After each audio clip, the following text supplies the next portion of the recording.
Today, we're going to dig into a paper that's, well, it's both fascinating and, honestly, a little alarming.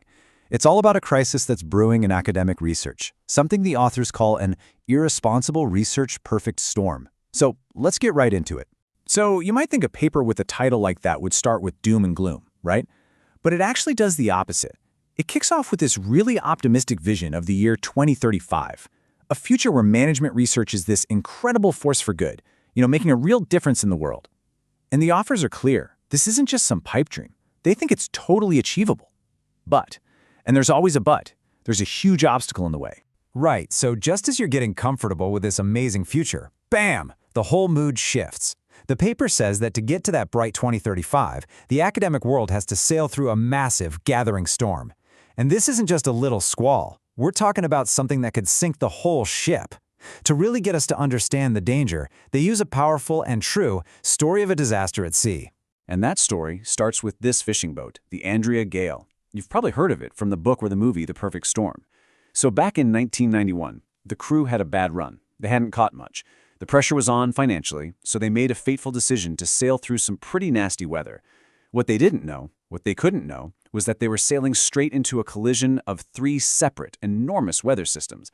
These things came together to create this monster storm that was completely inescapable. The boat, the crew, they were all lost. It's just a heartbreaking story, but it's the perfect metaphor for what's happening in management research right now. All right, so here's our game plan. We'll break down the anatomy of this storm, get to the root of the problem with something called the research gap, check out 4 potential escape routes, and finish up with the paper's big takeaway on who needs to fix this mess. Okay, first up, the anatomy of the perfect storm. So remember how the Andrea Gale storm was created by 3 different weather systems all crashing together? Well, it's the exact same idea here.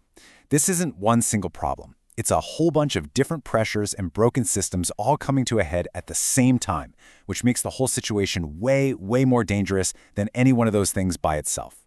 Yeah, think of these as all the different weather fronts colliding. You've got this closed-off research world. A lot of the research isn't replicable or even useful. Then there's this insane pressure to publish in just a handful of top-tier A journals. And it doesn't stop there. You've got scholars who aren't trained well enough, editors who are burning out at a crazy rate, and deans who are more worried about rankings than actual scholarship. Oh, and a dash of cronyism for good measure. Any one of these? Bad. All of them hitting at once? That's your perfect storm. So you have to ask, right? How did we get here? How did all these problems just fester and combine into this one giant mess? Well, the paper gives us an answer, and it's a really brilliant concept that kind of makes everything click. They call it the research gap. Okay, so what is this research gap? Most of us have probably heard of the research practice gap, right? That's the old idea that academics do all this research, but managers in the real world don't actually use it. But this paper introduces something new and, frankly, more damning. The research gap turns the camera around. It's about academics who are experts on how to run things, but who are completely failing to apply that expertise to how they run things. Exactly. For years and years, the complaint has always been, oh, managers just don't listen to us. But what these authors are saying is, hold on a second. The real problem is that we don't listen to us. The irony is just huge. You have the world's leading experts on effective organizations, and they're running their own departments and journals in ways that fly in the face of their own research. And they make it super concrete with some pointed questions, like this one. Think about all the cutting-edge leadership research that comes out of business schools. So how many business school deans are actually using that research to lead their own teams, their own faculty?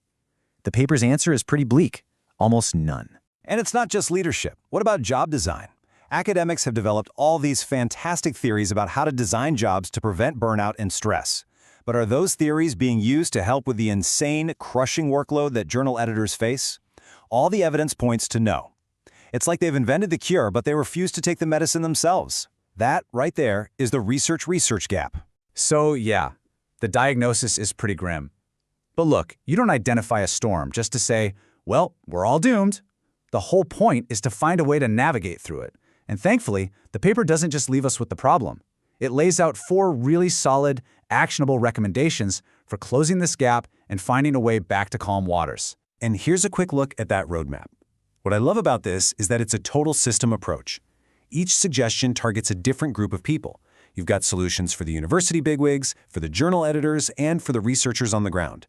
Because let's be real, you can't just fix one little piece of this. You have to tackle the whole thing at once. So recommendation number 1 is all about getting everyone on the same page. The idea is to create a new governing body, not a top-down boss, but a place where leaders from universities, journals, and even industry can come together. And the goal is simple: create one shared vision for what good, impactful research actually is, so everyone isn't just pulling in different, chaotic directions.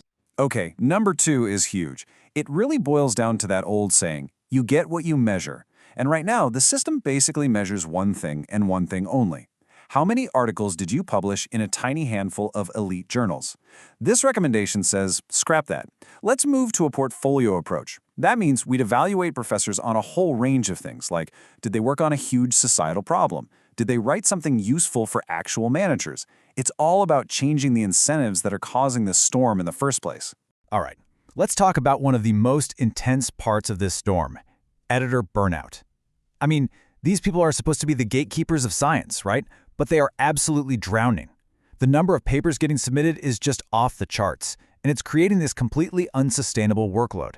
People are burning out, they're making rushed decisions, and pretty soon nobody's going to want the job. And to give you a sense of the scale of this problem, look at this number, 11,515.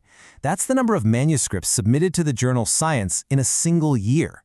Now, okay, Science is a huge journal, but the trend is the same everywhere. It's just a tidal wave of submissions. This isn't something you can fix by just asking people to work harder. This is a full-blown systemic crisis.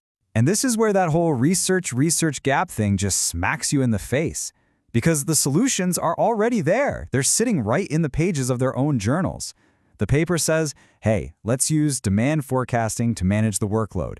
Let's use our own theories on job design so editors can actually have a manageable role. Let's give them stress management training. It's all right there. It's just a matter of applying their own science to their own problems. And the last recommendation brings it all the way down to the individual scholar. It starts with fixing how we train people in the first place, in PhD programs. Using things like goal-focused leadership to mentor them better.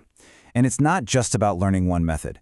It's about developing what they call a multi-method mindset, so you can attack a problem from all sides. The paper also floats the idea that maybe, just maybe, researchers need more training after their PhD, like postdocs, which is totally normal in other scientific fields. Okay, so we've seen the diagnosis of the storm, and we've looked at the 4 ways to get to safety. But the authors have one final, really powerful point to make. And to do it, they take us right back to the Andrea Gale. And this, right here, is the absolute heart of the paper. Think about it. The crew of the Andrea Gale were victims. They were hit by a storm of nature that was completely out of their control. But management scholars, they are caught in a storm of their own making. The pressure, the rankings, the burnout, none of that is a natural disaster. Those are systems that people built. And that's the crucial difference, because if you built the storm, you also have the power to unbuild it. And this quote just says it all, doesn't it? This is our problem, not someone else's. It's a complete rejection of pointing fingers or waiting for some outside hero to come save the day. It's a wake-up call for the entire academic community to take ownership. And the biggest irony of all is that they already have the tools to fix it. The solutions are in their own research. They just need to actually use them. So that leaves us with the final big question. The storm has been diagnosed, the escape route has been mapped out, all the tools needed to repair the ship are already on board, so who's going to be the one to step up and turn the wheel? The paper's answer is pretty clear. It's not one person, it's everyone.